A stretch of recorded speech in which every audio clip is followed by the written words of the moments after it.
तो बच्चों कैसे हैं आप सब। बहुत बहुत स्वागत है आपका आज की इस वीडियो में। आज की इस वीडियो में हम लोग देखने वाले हैं बच्चों हिंदी इलेक्टिव का क्वेश्चन पेपर कह लीजिए, सैंपल पेपर कह लीजिए, इसका सॉल्यूशन देखने वाले हैं, जिसको हिंदी में आप हिंदी ऐच्छिक भी कहते हैं।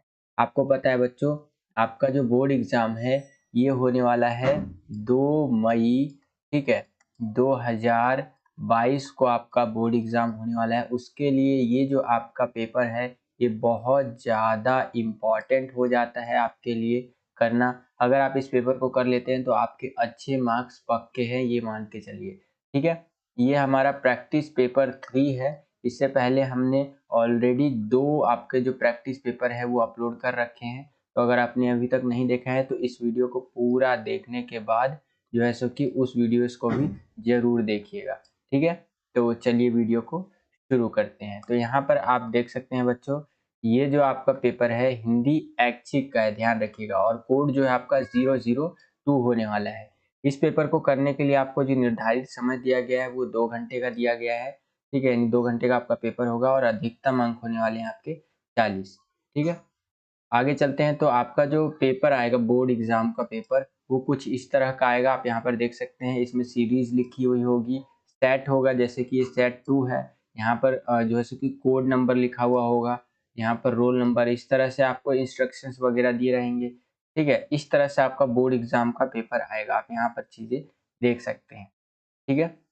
तो चलिए हम लोग थोड़ा सा सामान्य निर्देश पे चर्चा कर लेते हैं। तो सामान्य निर्देश में बताया गया है कि इसमें जो भी यहाँ पर चीज़ें दी गई हैं, निर्देश दिया गया है, उनका अच्छे से आपको पालन करना है, ठीक है। उसके बाद बोला गया है कि इस पेपर में आपसे वर्णनात्मक प्रश्न पूछे गए हैं, यानी कि आपको लिख करके उत्तर देना है। थ्योरिकल पेपर है आपका ये।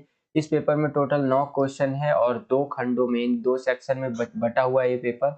और इस पेपर के अंदर आपको विकल्प वगैरह यानी कि अतिरिक्त विकल्प भी दिया गया है, वो उसको आपको निर्देश के अनुसार आपको उत्तर देना है, ठीक है।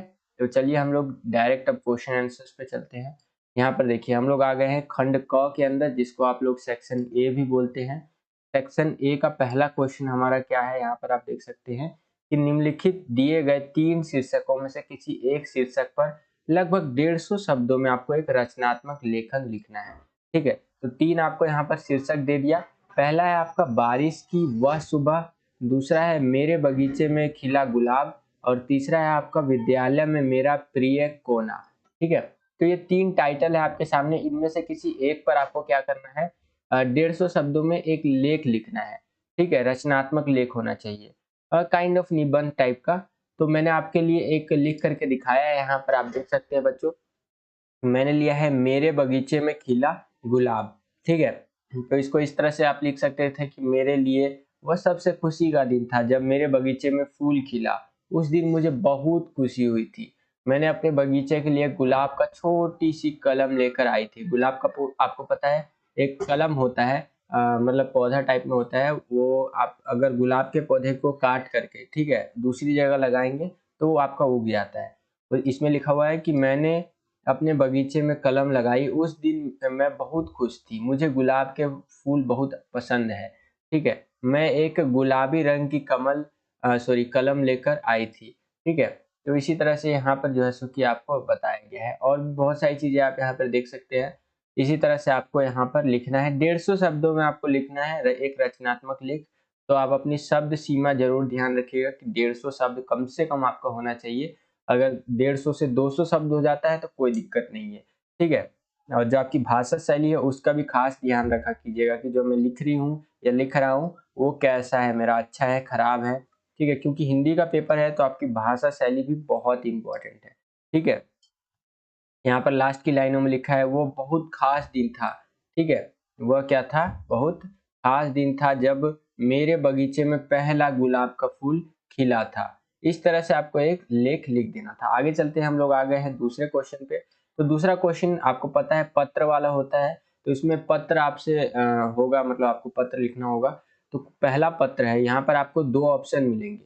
जी हाँ बच्चों, जो दूसरा क्वेश्चन होगा उसमें आपको 2 ऑप्शन मिलेंगे। 2 ऑप्शन मतलब क्वेश्चन एक ही है लेकिन एक क्वेश्चन के 2 भाग है, ठीक है। एक ए पार्ट है और एक बी पार्ट है, ठीक है। अगर आपको ये वाला आता है तो ये वाला कर लीजिएगा, अगर नहीं आता तो नीचे भी आपको एक ऑप्शन मिलेगा कि आप नीचे वाला भी कर सकते हैं। ठीक है, तो पहले इस वाले जो हमारा ये है पत्र पूछा गया है, इसको समझते हैं। आप अपने विद्यालय के खेल कप्तान हैं। टोक्यो ओलंपिक जो होता है ना और पैरा ओलंपिक, उसमें भारतीय प्रदर्शन से अति उत्साहित है। जो भारतीय लोगों का प्रदर्शन है जो वहाँ पर खेल रहे हैं, उससे आप बहुत ज़्यादा उत्साहित हैं। ठीक है, खेलों के प्रति क्या करना मतलब खेलों के प्रति रुचि जागृत करने के लिए, यानी कि इंटरेस्ट जगाने के लिए अपने जो है सो कि विचार व्यक्त करते हुए, आपके जो भी थॉट्स है उसको कह सकते हैं एक्सप्रेस करते हुए लगभग 120 शब्दों में समाचार पत्र के संपादक को क्या करना है, आपको पत्र लिखना है। तो अगर आप ये वाला कर सकते हैं तो ये वाला कर लीजिए, नहीं तो आपको अथवा में मैंने बताया एक और आपको क्वेश्चन मिलेगा पत्र वाला, नीचे आप यहाँ पर देख सकते हैं कि आप निवासी कल्याण संघ यानी कि रेजिडेंट्स वेलफेयर एसोसिएशन के अध्यक्ष मुकेश बदरप्पा है। ठीक है, नगर विकास प्राधिकरण, यहाँ पर देखिए नगर विकास प्राधिकरण के सचिव को अपने क्षेत्र के पार्क के समुचित विकास के लिए लगभग 120 शब्दों में आपको पत्र लिखना है। ठीक है, तो मैंने आपके लिए क्या किया है बच्चों, ये जो आपका ये जो दूसरा क्वेश्चन है, इसका ये जो पहला वाला भाग है, ये टोक्यो ओलंपिक वाला और इसमें खेलों में जो इंटरेस्ट जागृत करने वाला है पत्र, ये लिख करके दिखा दिया है एग्जाम्पल के लिए कि आप कैसे लिख सकते हैं। तो यहाँ पर देखिए, यहाँ पर आपको लिखना है प्रति, उसके बाद लिखना है संपादक महोदय, कोई सा भी आपको एक अखबार ले लेना है, जैसे कि मैंने लिया दैनिक हिंदुस्तान नई दिल्ली 1142। ठीक है, उसके बाद नीचे आना है तो विषय लिख दिया है मैंने यहाँ पर कि खेल के प्रति रुचि जागृत करने के संबंध में पत्र है ये। ठीक है, उसके बाद नीचे आएंगे तो यहाँ पर आप लिख सकते हैं संपादक महोदय जी, मैं आपके दैनिक समाचार पत्र दैनिक प्रभात का नियमित पाठक हूँ। मुझे खेलों के में बहुत दिलचस्पी है। मैं अपने स्कूल की हॉकी टीम का कप्तान भी हूँ। हाल ही में टोक्यो ओलंपिक और फिर पैरा ओलंपिक खेलों का समापन हुआ है, जिसमें भारत के हमारे खिलाड़ियों ने शानदार प्रदर्शन किया है। ठीक है, आपने देखा होगा नीरज चोपड़ा जो भाला फेंक करके, वो जैवलिन थ्रो क्या होता है वो फेंक करके जो है सो मेडल लेकर के आए हैं, और भी बहुत सारे मेडल लेकर आए हैं। ठीक है, तो उसी प्रकार से यहाँ पर बताया गया है दोनों ओलंपिक खेलों में इतिहास में सबसे अधिक पदक जीते हैं। इससे खेलों में रुचि रखने वाले युवाओं में नई प्रेरणा मिली है। मुझे लगता है कि यह उपयुक्त समय है कि सरकार को खेलों को प्रोत्साहित करने के लिए अधिक से अधिक ध्यान देने की आवश्यकता है, ताकि विभिन्न प्रकार के खेलों में और आने वाले ओलंपिक, एशियाई राष्ट्रमंडल, पैरा ओलंपिक में प्रतिभाशाली खिलाड़ी तैयार हो सके। अन्य विश्व स्तरीय प्रतियोगिता में अपने प्रदर्शन से भारत को लाइक करे और गौरवान्वित करे, यानी कि एक तरह से कैसे प्राउड महसूस करवाए। इसी आशा के साथ जो है सो कि पत्र का समाप्त करता हूँ। ये जो हमारा पत्र है इसको मैं समाप्त करता हूँ, और यहाँ पर मैंने लिख दिया शुक्रिया, या आप धन्यवाद लिख सकते हैं। डेट मैंने लिख दिया 2 मई 2022। ठीक है, तो इस तरह से आप एक पत्र लिख सकते थे। ठीक है, ये जो पत्र है और ये ऊपर वाला जो क्वेश्चन है, आपको रचनात्मक लेख लिखना है, ये 5-5 नंबर का आएगा, ध्यान रखिएगा। नीचे आते हैं, यहाँ पर है आपका तीसरा क्वेश्चन। ये है आपका निम्नलिखित प्रश्नों के उत्तर लगभग 50 शब्दों में आपको लिखने हैं। ठीक है, ध्यान रखिएगा 50 शब्दों का शब्द सीमा होना चाहिए आपका। पहला क्वेश्चन तीसरे का क, यहाँ पर भी एक चीज समझ लीजिए, मैं आपको दिखा भी देता हूँ क। ठीक है, इस तरह से मैं आपको एक्सप्लेन करता हूँ। हालांकि पिछला जो पेपर मैंने बनाया था उसमें भी ये बात एक्सप्लेन किया था। क्वेश्चन नंबर हमारा कौन सा है, 1 मिनट, 1 सेकेंड बच्चों।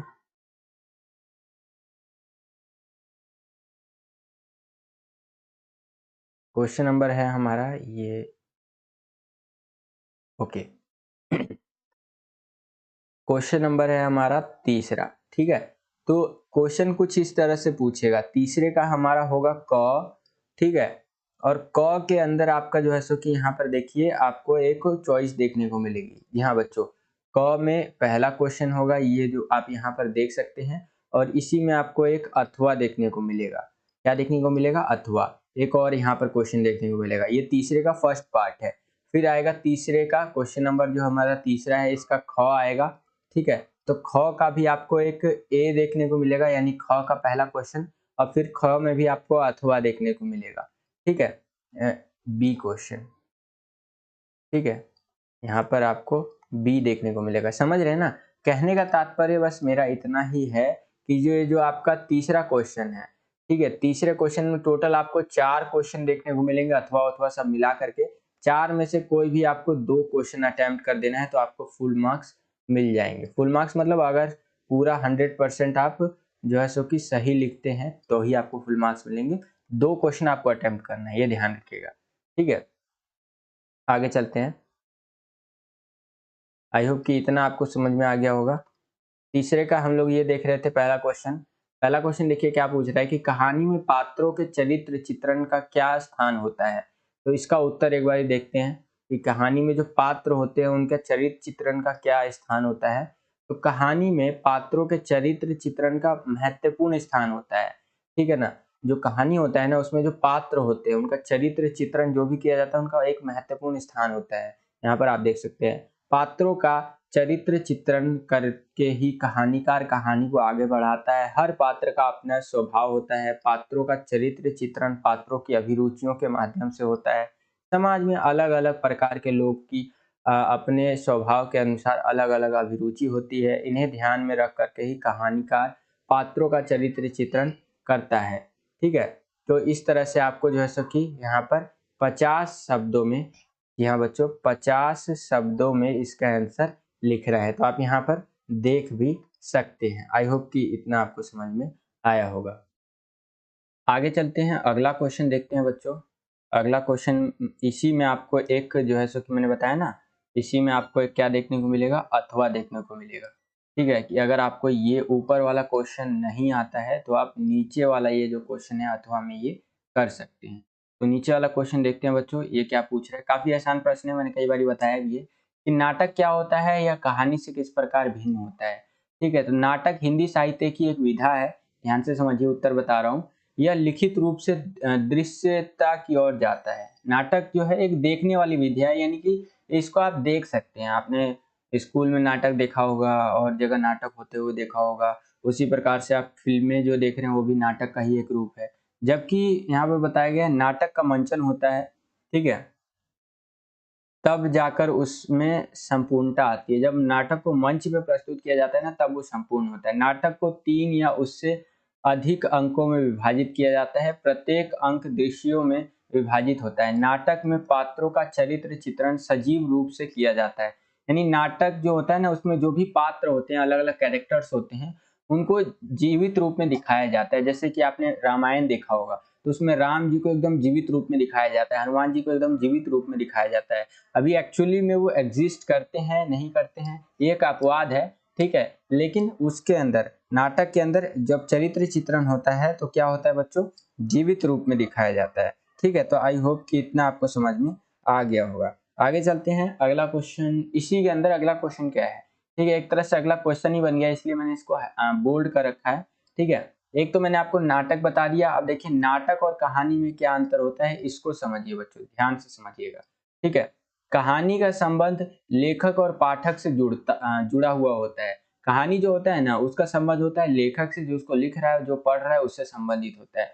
और नाटक का संबंध जो होता है लेखक, निर्देशक, पात्र, श्रोता, दर्शक तथा अन्य अनेक लोगों से जुड़ता है, ठीक है। यानी कि जो नाटक होता है ना उसके अंदर बहुत सारे लोग आ जाते हैं, लिखने वाला भी आ जाता है, निर्देश जो दे रहा है मतलब निर्देशक भी आ जाता है, पात्र जो उसका कैरेक्टर है, श्रोता है जो देख रहा है, दर्शक है, बहुत सारे लोग आ जाते हैं। लेकिन जो कहानी होता है उसमें मेनली दो लोग आते हैं। एक तो जो यहाँ पर हमारा लेखक होता है वो आता है यहाँ पर, और एक जो पाठक होता है हमारा यानी पढ़ने वाला वो आता है। उसी प्रकार से बताया गया है कि कहानी को पढ़ा या सुना जा सकता है जबकि नाटक को देखा जा सकता है। बहुत इजी है, इसे मंच पर प्रस्तुत किया जाता है। नाटक में मंच सज्जा, प्रकाश व्यवस्था, अभिनय, संगीत आदि का समावेश होता है, ठीक है ना। तो यही सारी चीजें इसमें बता रहा है कि नाटक को देखा जा सकता है दृश्य माध्यम की तरह और कहानी को सुना जा सकता है।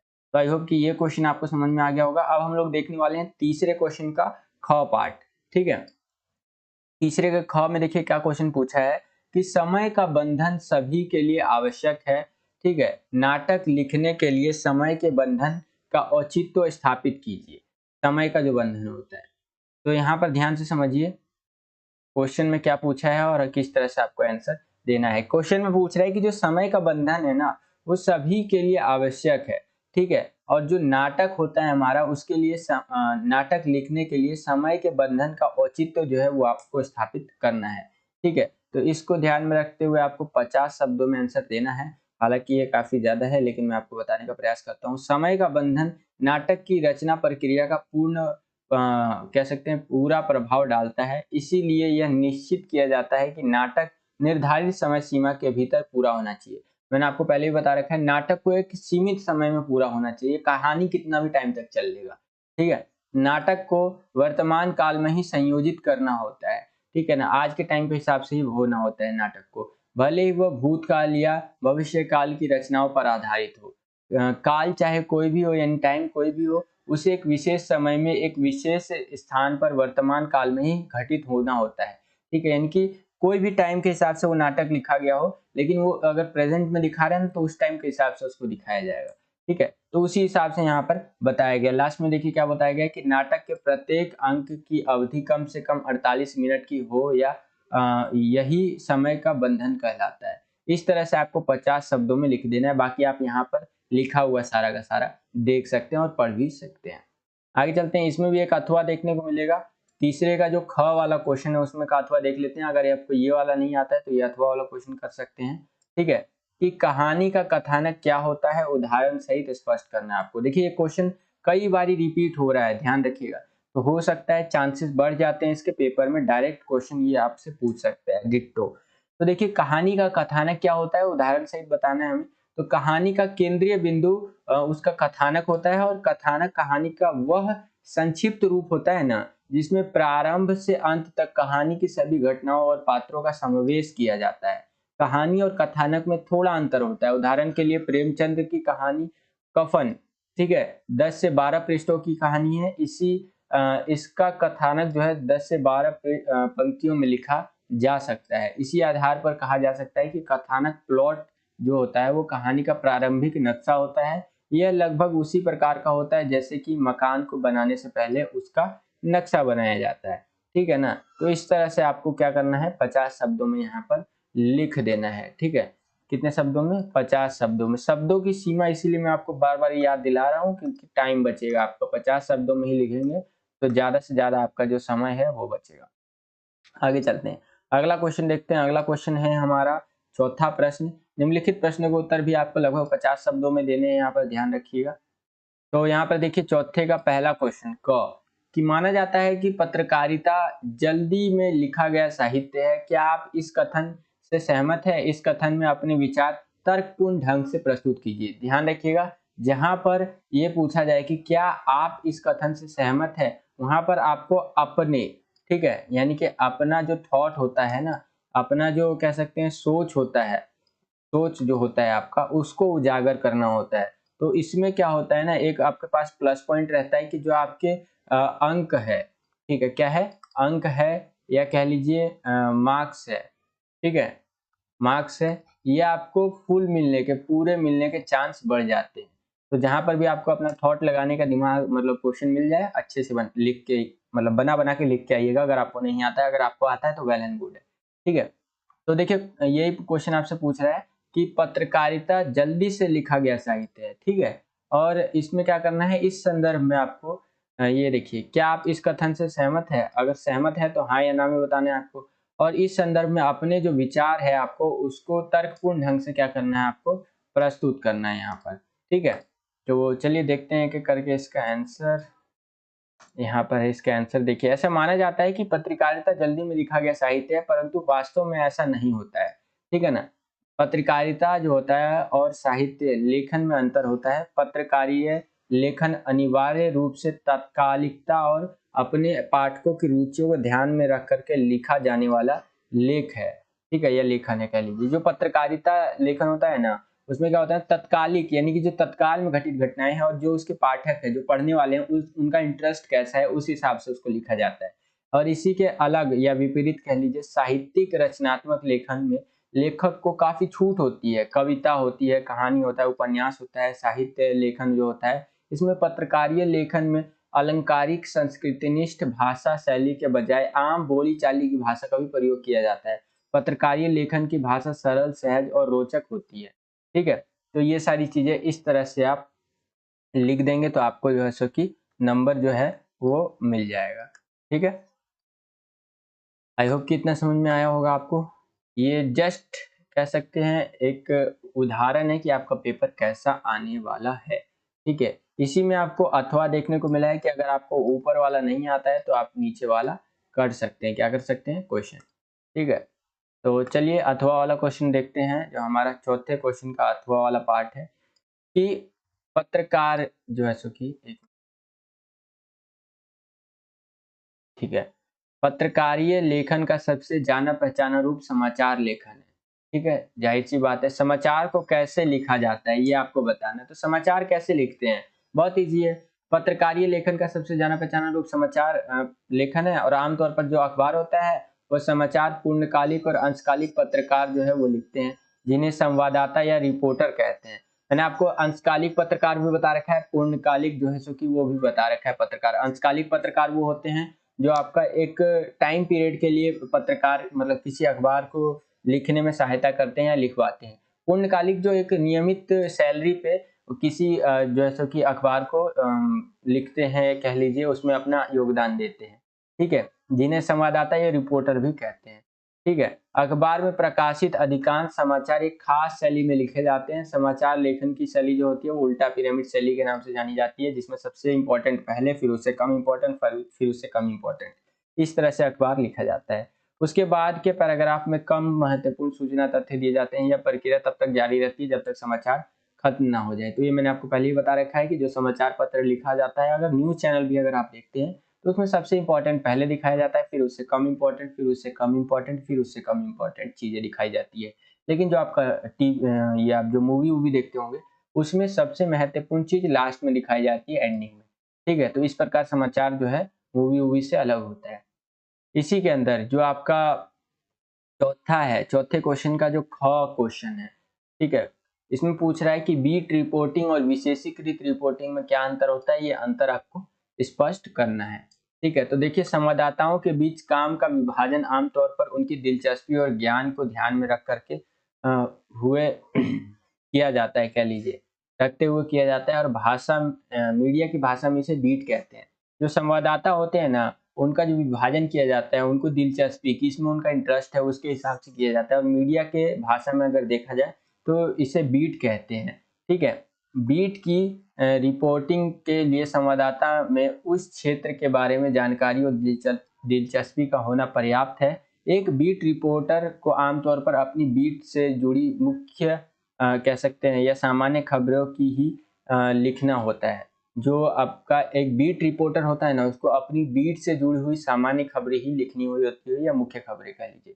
लेकिन जो विशेषीकृत रिपोर्टर होता है या रिपोर्टिंग होता है, उसका तात्पर्य है कि आप सामान्य जो खबरों होता है उससे आगे बढ़ करके उस विशेष क्षेत्र या विषय से जुड़ी घटनाओं, मुद्दों और समस्याओं का बारीकी से विश्लेषण कर और पाठकों के लिए उसका अर्थ स्पष्ट करने की कोशिश करते हैं। जैसे कि मैं आपको एक एग्जांपल देता हूँ,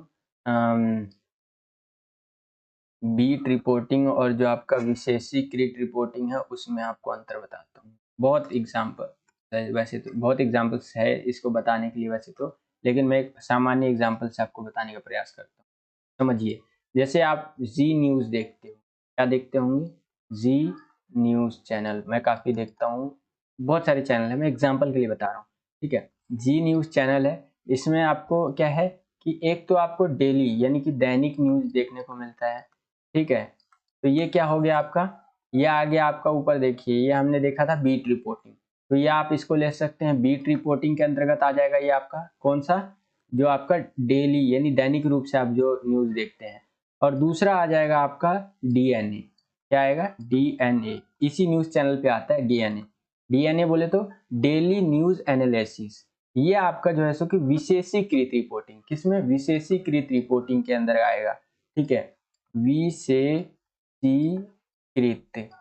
ठीक है, विशेषीकृत रिपोर्टिंग के अंतर्गत आएगा इस तरह से। क्योंकि डीएनए में क्या होता है ना कि आप एक स्पेसिफिक चीज के अंदर बहुत गहराई से जाके जो आपका देखने वाले हैं, या यहाँ पे पाठकों की बात कर रहा है। ठीक है, तो अखबारों में भी अगर ये आएगा ना, तो जो डीप में जा करके आपको चीजें दिखाए वो विशेषीकृत में आ जाएगा। ठीक है, लेकिन जो डेली आपको न्यूज दिखाता है वो बीट रिपोर्टिंग के अंतर्गत आएगा। इस तरह से आप समझ सकते हैं। और जो आपका बीट रिपोर्टिंग होता है उसके अंदर रिपोर्टरों के लिए संवाददाता में उस क्षेत्र के बारे में जानकारी और दिलचस्पी का होना पर्याप्त होता है कि जिस क्षेत्र में आप जो भी आपका क्षेत्र है, ठीक है, जिस भी आप क्षेत्र में लिख रहे हैं उस क्षेत्र में क्या होना चाहिए, आपको जैसे कि नॉलेज होना चाहिए, ठीक है, नॉलेज आपका जरूरी है वहाँ पर। इस तरह से आप समझ सकते हैं। 50 शब्दों में आपको लिखना था तो यहाँ पर आप देख सकते हैं, और ये पूरा का पूरा आप इजीली 50 शब्दों में क्या कर सकते हैं, लिख सकते हैं, और पूरे नंबर आपको मिल जाएंगे। ठीक है, आगे चलते हैं। इसी में आपको एक अथवा दिख रहा है, अगर आपको ये ऊपर वाला नहीं आता है तो आप ये नीचे वाला कर सकते हैं। ठीक है, तो नीचे वाला क्वेश्चन करते हैं। नीचे वाला क्वेश्चन बोला है कि स्तंभ लेखन क्या है, स्पष्ट करना है आपको। तो उत्तर है कि विचार परक लेखन का एक प्रमुख रूप स्तंभ लेखन होता है। कुछ महत्वपूर्ण लेखक अपने खास वैचारिक रुझान के लिए जाने जाते हैं, उनकी अपनी एक लेखन शैली भी विकसित हो जाती है। ऐसे लेखकों की लोकप्रियता को देखकर अखबार उन्हें एक नियमित स्तंभ लिखने का जिम्मा दे देते हैं। स्तंभ का विषय चुनने और उसमें अपने विचार व्यक्त करने की स्तंभ लेखन को पूरी छूट होती है। यानी कि एक स्पेसिफिक एरिया दे दिया जाता है कि इसमें भाई आप लिखोगे, ठीक है, और पूरी छूट है, क्योंकि जो आप ये जो आप लिख रहे हो वो हमारे जो पाठक है उनको पसंद आ रहा है। ठीक है, तो आप इस चीज को लिखोगे जो भी आपको दिया जा रहा है, ठीक है, और उसमें आपको पूरी छूट है और उस हिसाब से हम आपको पे करेंगे। तो इस तरह से आप स्तंभ लेखन कह सकते हैं। एग्जाम्पल के लिए मैंने आपको बताया एक स्तंभ होता है। ठीक है, आगे चलते हैं। अब हम लोग आ गए हैं खंड ख में। ठीक है, यहाँ पर आप देख सकते हैं पाठ्य पुस्तक एवं जो हमारी पूरक पाठ्य पुस्तक है उसमें से क्वेश्चन इस सेक्शन में पूछे जाएंगे। ठीक है, तो देखते हैं खंड ख का पहला क्वेश्चन, 5वां क्वेश्चन है हमारा। देखिए, यहाँ बोला गया निम्नलिखित में से किन्हीं दो प्रश्न के उत्तर आपको देने हैं 50 से 60 शब्दों के अंदर। यहाँ पर देख लीजिए 50 से 60 शब्द बोला है, ध्यान रखिए। तो नीचे चलते हैं। पहला है 5वें का क कि निम्नलिखित पंक्तियों में निहित काव्य सौंदर्य जो है सो कि लिखना है आपको। यहाँ पर देखिए ये पंक्तियां हैं कि पुलकी ससिर सभा भय ठाहे ठाठे, ठीक है, पुलकी ससिर संभा भय ठाढ़े, नीरज नयन नेह जल बाढ़े, कहब मोर मुनिनाथ निबाहा, एही ते अधिक कहूँ में कहा। ठीक है, शब्द हुए आपके, ये पंक्तियां हैं, इनमें काव्य सौंदर्य आपको बताना है। ठीक है, तो वो समझिए। देखिए, भाव सौंदर्य इस चौपाई में तुलसीदास जी ने भरत की मनोदशा जो है उसका मार्मिक चित्रण किया है, जबकि मुनि वशिष्ठ के अनुरोध पर अपने मन की बात कहने के लिए श्री राम के सामने खड़े होते तो उनका शरीर पुलकित हो जाता। इसमें भरत की भावुकता का ज्ञान होता है। उनकी आंखों से आंसू की धारा बह निकलती है। उनके मुंह से बोल निकलने बड़े कठिन प्रतीत होते हैं। ठीक है, उनका जो मुंह है उनसे कोई भी बात निकलना बहुत कठिन जो है सो कि प्रतीत होता है। फिर भी वे बोलते हैं कि मैं इससे अधिक क्या कह सकता हूँ। मुनि वशिष्ठ ने पहले से ही कह दिया। श्री राम के स्नेह और प्रेम के कारण वे भाव विभोर हो जाते हैं। ठीक है, तो इस तरह से आपको जो है कि इनका आपको आशय स्पष्ट करना था। शिल्प सौंदर्य है हमारा नीरज नयन नेह और मोह मुनिनाथ में अनुप्रास अलंकार है हमारा। ठीक है, उसके बाद नीरज नयन नेह जल में रूपक अलंकार है। ठीक है, अवधि भाषा का प्रयोग किया गया है। चौपाई जो है हमारी छंद है। ठीक है, छंद चौपाई है, इस तरह से कह सकते हैं। 5वें का ख जो है हमारा, इसमें आशय स्पष्ट करना होता है। तो आशय जो है सो कि इन दो जो पंक्तियां, दो लाइनें हैं, इनका आशय स्पष्ट करना है कि जन्म अवधि हम रूप निहारल, नयन न तिलपित भेल, सेहो मधुर बोल श्रवणहि, सुनल सुति पथ परम न गेल। ठीक है, तो इसका आपको आशय स्पष्ट करना है। ठीक है, तो इन पंक्तियों में क्या है, विद्यापति प्रेम में अतृप्त के बारे में बताते हैं। जो विद्यापति जी है वो प्रेम में किस तरह से खो जाते हैं या अतृप्त हो जाते हैं उसके बारे में बताते हैं। सखी द्वारा प्रेम के अनुभव पूछने पर नायिका सखी को बताती है, मैं जन्म जन्मांतर से अपने प्रियतम का रूप निहारती चली आ रही हूँ, परंतु अभी भी मेरे नेत्र तृप्त नहीं हुए हैं। प्रियतम के मधुर बोल मेरे कानों में गूंज रहे हैं, फिर भी ऐसे लगता है कि मैंने उन्हें कभी सुना ही ना हो। रूप और वाणी की चिर नवीनता मुझे अतृप्त बनाए रखती है। निष्कर्ष यह है कि सच्चे प्रेम में अतृप्त बनी रहती है। ठीक है, तो इस तरह से आप इसका आशय स्पष्ट कर देते हैं। आगे चलते हैं, अगला है इसका ग।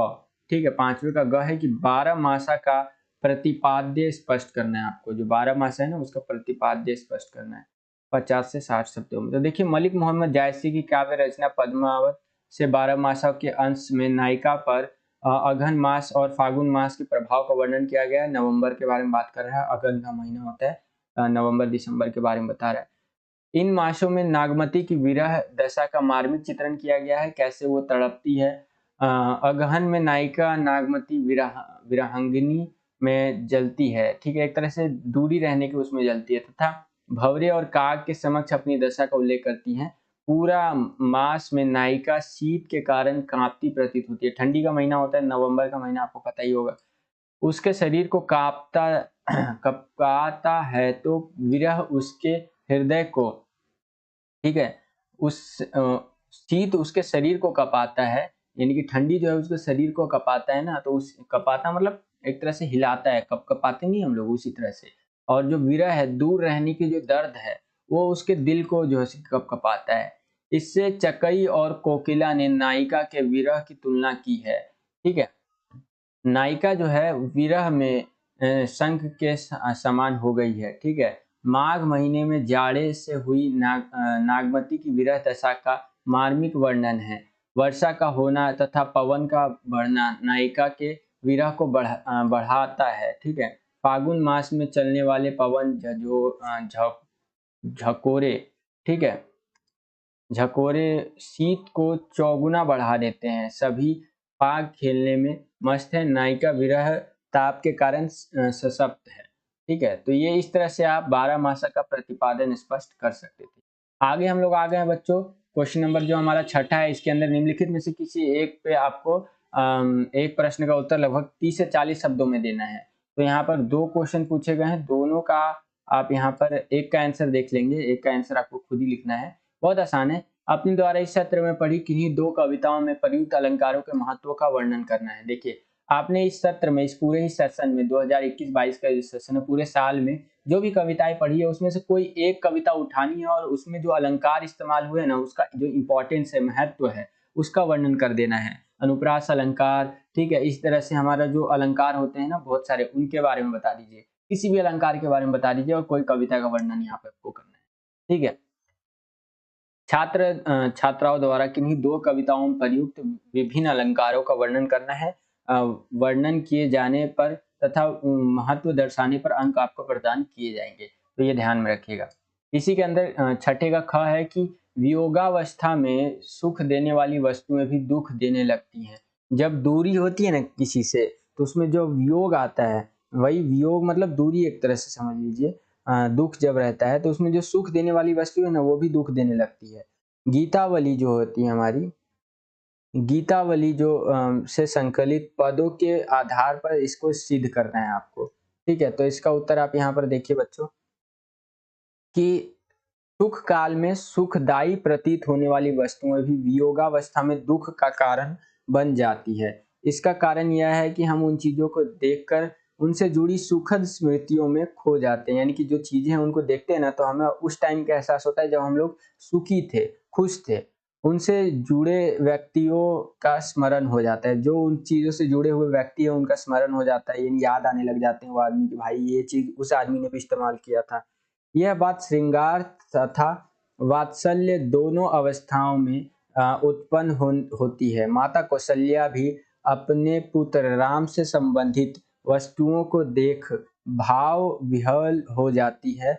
वह राम के शीघ्र लौटने की कामना करती है, कि जब राम से जुड़ी हुई चीजें देखती हैं तो सोचती हैं कि कैसे कैसे करके वो जल्दी से जल्दी लौट आए। आगे चलते हैं। अब हम लोग आ गए हैं 7वें प्रश्न में। इसमें बोला गया है कोई 2 प्रश्नों का उत्तर लिखना है आपको 50 से 60 शब्दों में। ठीक है, ये जो प्रश्न नीचे आपसे पूछे गए हैं। तो पहला है, आपको यहाँ पर पूछा गया है कि जहाँ कोई वापसी नहीं पाठ के लिए दूसरा शीर्षक लिखे तथा इसे चुनने के लिए अपने तर्क दीजिए। जहाँ कोई वापसी नहीं, जो पाठ है आपका, ये टाइटल वाला पाठ, ये शीर्षक वाला पाठ, इसके लिए कोई दूसरा टाइटल चूज करना है और क्यों चूज कर रहे हैं वो टाइटल, वो भी आपको बताना है यहाँ पर। तो ध्यान से समझिए बच्चों। जहाँ कोई वापसी नहीं पाठ यात्रा वृतांत शैली में रचित है, जहाँ अमझर गांव के पर्यावरण विनाश का वर्णन किया गया है। ठीक है, छात्र छात्राएं जहाँ कोई वापसी नहीं शीर्षक के स्थान पर कोई अन्य शीर्षक जैसे क्या वे दिन लौट आएंगे, ऐसा शीर्षक आप इस्तेमाल कर सकते हैं। पुरानी वापसी इत्यादि जो है का चयन कर सकते हैं। 2 टाइटल बता दिया है, क्या वे दिन लौट आएंगे या फिर पुरानी वापसी। ये सब आप चयन कर सकते हैं इस चीजों का। ठीक है, ये चयन करने के बाद क्या कर सकते हैं और तर्क सहित उपयुक्त शीर्षक देने पर अंक प्रदान करेंगे हम लोग। ये मतलब कौन बोल रहा है, ये लोग कह रहे हैं, सीबीएसई वाले कह रहे हैं कि इस तरह से आप टाइटल अगर चूज कर लेंगे तो उस तरह से अंक आपको प्रदान करेंगे। जो टाइटल हमने चूज कर लिया कि ये पूरी की पूरी आप देखेंगे तो पर्यावरण के विनाश के ऊपर है। ठीक है, तो तर्क ये बताना है कि धीरे धीरे पर्यावरण का नाश हो रहा है, इसलिए हम लोगों ने ये टाइटल वगैरह चूज किया है। ठीक है, अगर आपने वो चैप्टर पढ़ा है तो आपके लिए और ईजी हो जाएगा। ठीक है, आगे चलते हैं। इसी में यानी कि यही जो हमारा क्वेश्चन है, ये जो 7वां क्वेश्चन है हमारे यहाँ पर देखिए, ये 7th क्वेश्चन है। इसी 7वें क्वेश्चन का ख वाला पार्ट, क हो गया हमारा। 7वें में ख में भी एक क्वेश्चन पूछा है कि असगर वजाहत द्वारा लिखित लघु कथा में कौन सी लघु कथा आपको सर्वाधिक प्रभावित करती है और क्यों, स्पष्ट करना है आपको। ठीक है, तो यहाँ पर देखिए, इसका उत्तर इस तरह से आप लिख सकते हैं कि छात्र छात्राएं शेर पहचान, चार हाथ और साझा असगर वजाहत द्वारा लिखित लघु कथाओं से जिसे सर्वाधिक प्रभावित मानते हैं उसके विषय में बताते हुए कारण सहित अपने विचार जो है सो कि स्पष्ट करें। इस तरह से आप स्पष्ट कर सकते हैं कि शेर लघु कथा जो है सो कि सत्ता की व्यवस्था का प्रतीक है। सत्ता उत्ता को दिखाया गया है कि किस तरह अगर सत्ता के साथ रहेंगे तो सही है, लेकिन जैसे ही आप सत्ता के विरुद्ध जाएंगे वो आप पे झपट्टा मारता है। जैसे कि शेर वाली लघु कथा में शेर ने झपट्टा मारा लेखक के ऊपर। ठीक है, तो इस तरह से आपको यहाँ पर लिख देना है। बाकी यहाँ पर पढ़ ही सकते हैं वीडियो को पॉज करके। आगे चलते हैं, अगला क्वेश्चन हम लोग देखेंगे। इसी में है अगला क्वेश्चन, 7वें का ग है हमारा कि पारो और संभव। बहुत आसान क्वेश्चन है। पारो और संभव जो था वो थे, यानी कि उनमें से आप किसके प्रति अधिक सहानुभूति रखते हैं। संभव और पारो 2 कैरेक्टर है दूसरा देवदास के अंदर, जो चैप्टर है हमारा, उसके अंदर आप किसके प्रति ज्यादा सहानुभूति रखते हैं और क्यों। दूसरा देवदास जो पाठ है ना, उसके आधार पर जैसे कि पात्र की मनोस्थिति का वर्णन करना है, आपको अपने हिसाब से बताना है, तो आपको नंबर मिल जाएंगे यहाँ पर। ठीक है, आगे चलते हैं। अब हम लोग आ गए हैं 8वें क्वेश्चन के अंदर। 8वां क्वेश्चन देखिए बच्चों, निम्नलिखित में से किसी एक प्रश्न का उत्तर 30 से 40 शब्दों में आपको देना है। पहला क्वेश्चन है कि व्यापार यहाँ भी था दूसरा देवदास पाठ के आधार पर इस कथन का आशय आपको स्पष्ट करना है। देखिए ध्यान से समझिए, ऐसे क्वेश्चन भी कई बार पूछ लेते हैं आपसे। ये एक आपको यहाँ पर ये दे दिया, एक मिनट, ये देखिए ये वाला एक लाइन दे दिया, एक कह सकते हैं आपको यहाँ पर एक छोटा सा एक सेंटेंस दे दिया कि व्यापार यहाँ पर भी था, और बोल दिया कि जो दूसरा देवदास पाठ है इसके आधार पर आपको क्या करना है, कथन स्पष्ट करना है। आप सोचेंगे भाई ये क्या है, ठीक है मैंने तो पढ़ा ही नहीं, तो इसीलिए बोला जाता है कि जब भी चैप्टर पढ़े तो ध्यान से पढ़े। ठीक है, व्यापार यहाँ भी था, इसका जो है सो कि हम लोग आशय देख लेते हैं क्या कहना चाह रहा है। ठीक है, तो समझते हैं बच्चों एक बारी। व्यापार यहाँ भी था, इसके माध्यम से दूसरा देवदास कहानी में हरिद्वार के पूरे क्षेत्र में अनेक लोगों की व्यापारिक गतिविधियों के विषय में बताया गया है। बाहर तो व्यापार चल ही रहा है, मनसा देवी के मंदिर के अंदर भी व्यापारिक गतिविधियां चल रही थी। मनोकामनाओं के पूर्ति के लिए लाल लाल व पीले धागे बिक रहे थे। ठीक है, तो ये हरिद्वार के बारे में यहाँ पर चित्रण बताया गया है, यानी कि बातें बताई गई हैं। आगे देखिए, इसी 8वें क्वेश्चन में ख में भी एक क्वेश्चन पूछा गया है कि औद्योगिकीकरण ने पर्यावरण को कैसे प्रभावित किया है, जहां कोई वापसी नहीं पाठ के आधार पर आपको बताना है। ये पाठ बहुत इंपॉर्टेंट है, ध्यान रखिएगा। ठीक है, तो चलिए इसमें देख लेते हैं। देखिए औद्योगिकीकरण ने पर्यावरण को पूरी तरह से प्रभावित किया, जहां कोई वापसी नहीं पाठ में लेखक ने इस बात को पूरी तरह से स्पष्ट किया है कि औद्योगिकीकरण जो है ना, उससे क्या हो रहा है, लोगों की जमीन जो है उसको छीना जा रहा है, अधिग्रहण हो रहा है, उन्हें उजाड़ा गया है, लोगों को एक जगह से दूसरी जगह जाना पड़ रहा है, वहाँ के परिवेश को नष्ट किया जा रहा है, जिससे कि पर्यावरण का संतुलन बिगड़ता जा रहा है। ठीक है, नए उद्योग यानी नई फैक्ट्रियां जो है वो स्थापित हो रही हैं, उसके कारण क्या हो रहा है, उससे निकलने वाला कचरा व अन्य पदार्थ जो है वो पर्यावरण को दूषित करता जा रहा है, और इससे क्या हो रहा है, पर्यावरण संबंधी खतरा जो है वो उत्पन्न होता जा रहा है। ठीक है, तो इस तरह से आप लिख सकते हैं। आई होप कि यहाँ तक आपको समझ में आ गया होगा। अब हम लोग आ गए हैं बच्चों 9वें प्रश्न में। ये इस प्रश्न पत्र का अंतिम प्रश्न है कि निम्नलिखित में से किन्हीं दो प्रश्नों के उत्तर आपको 30 से 40 शब्दों में लिखना है। ठीक है, तो 9वें का क देखिए क्या पूछ रहा है हमसे कि लेखक विश्वनाथ ने किन आधारों पर अपनी माँ की तुलना बत्तख से की है। जो लेखक विश्वनाथ थे उन्होंने किन आधारों पर अपनी माँ की जो तुलना है वो बत्तख से की है। कोई दो क्वेश्चन का आंसर देना है 30 से 40 शब्दों में। ठीक है, तो ध्यान से समझिए। लेखक विश्वनाथ ने अपनी माँ और बत्तख को ममता के आधार पर जैसे कि समान दिखाया है। बत्तख अंडा देने के बाद अंडा देने के समय पानी को छोड़कर जमीन पर आ जाता है। बत्तख अपने अंडे को सेती है, यानी कि एक तरह से गर्माहट प्रदान करती है और अपने पंख फुलाए हुए यानी फैलाए हुए यहाँ होगा, उन्हें दुनिया की नज़रों से छुपा कर रखती है। तो माँ भी कुछ इसी प्रकार से होती है, अपने बच्चे की देखभाल करती है बत्तख की तरह ही, और अपनी आंचल में छुपा करके दुनिया से रखती है। दोनों जो है अपने बच्चों के लिए एक तरह से इनका लगाव देखने को मिलता है। और लेखक ने दोनों की तुलना लेखक ने जो विश्वनाथ जी उन्होंने बत्तख से की है माँ की तुलना। ठीक है, आगे चलते हैं। इसी में हम लोग जो है सो कि यहाँ पर दो क्वेश्चन और पूछा गया है, यहाँ पर ध्यान से समझिए। जो 9वें प्रश्न का ख है, जी हाँ बच्चों, 9वें प्रश्न में ख भी क्वेश्चन पूछा गया है आपसे कि 56 के काल जो सो कि ने देश में हाय हाय मचाई हो, लेकिन मालवा में लोग न प्यासे मरे न भूखे। ठीक है, क्योंकि उसके पहले के साल खूब पानी था, बाद के साल में भी अपने नदी नाले तालाब संभाल के रखे, तो दुष्काल का जो काल है मजे में निकल गया। ठीक है, लेकिन हम जिसे विकास की औद्योगिक सभ्यता कहते हैं वह उजाड़ की जो है सो कि असभ्यता है। लेखक को मतलब क्यों लगता है कि हम जिसे विकास की औद्योगिक सभ्यता कहते हैं वह उजाड़ की असभ्यता है। आप क्या मानते हैं, कथन के आलोक में अपने विचार व्यक्त कीजिए। काफी बड़ा क्वेश्चन है, इस हिसाब से आपको अपना विचार व्यक्त कर देना है। तो देखिए, लेखक मालवा का उदाहरण देते हुए औद्योगिक विकास को उजाड़ की सभ्यता मानते हैं कि उद्योग आएगा तो बहुत सारी चीजें गलत होती हैं, लोगों को जाना पड़ता है, प्राकृतिक असंतुलन पैदा हो जाता है। ठीक है, तो और मौसम का चक्र बिगड़ जाता है, बहुत सारी चीजें आप यहाँ पर वीडियो को पॉज करके पढ़ सकते हैं, आप अपने हिसाब से भी यहाँ पर लिख सकते हैं। एक लास्ट क्वेश्चन है इस आपका क्वेश्चन पेपर का कि शरद में ही, ठीक है,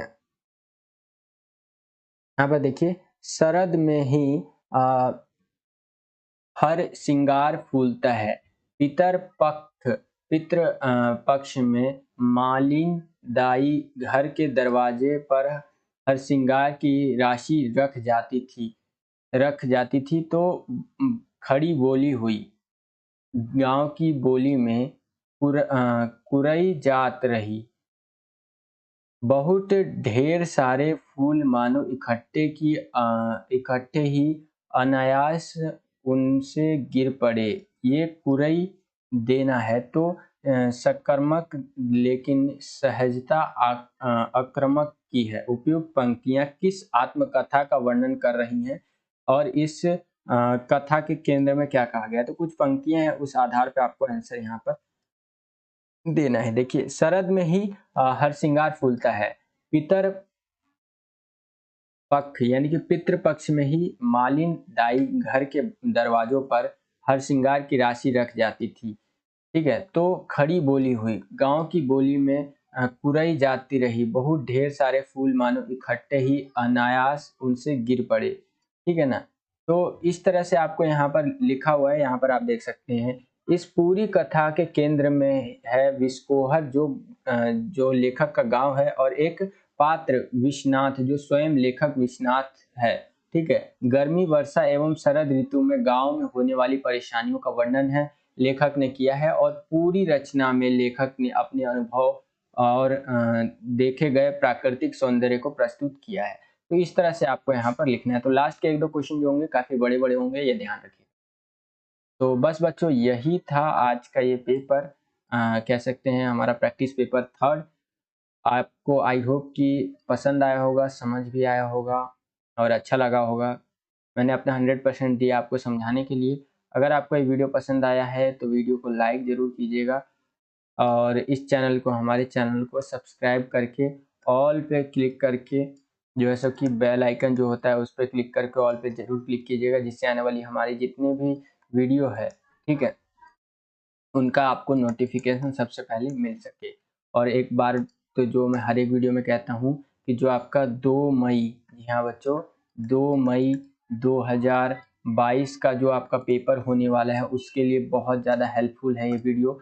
तो ये हमारा प्रैक्टिस पेपर थर्ड भी आज कंप्लीट हो गया। इससे पहले हमने 2 पेपर करा रखे हैं, तो उनका वीडियो अगर नहीं देखा है तो भी आप देख लीजिए। नेक्स्ट वीडियो में हम लोग एक कोर का भी देख लेंगे। अभी तक हमने 3 आपका हिंदी इलेक्टिव का देख लिया, ठीक है, पेपर। अब 1-2 कोर यानी कि जो आपका आधार है, हिंदी आधार, इसका भी करवा दूंगा आपके लिए, ताकि आप, कई बच्चे कमेंट कर रहे थे, और हिंदी इलेक्टिव यानी हिंदी ऐच्छिक का तो हमारा चलता ही रहेगा। तो बस बच्चों आज का ये वीडियो यहीं तक था। मिलता हूँ आपसे अगली वीडियो में। जय हिंद, वंदे मातरम।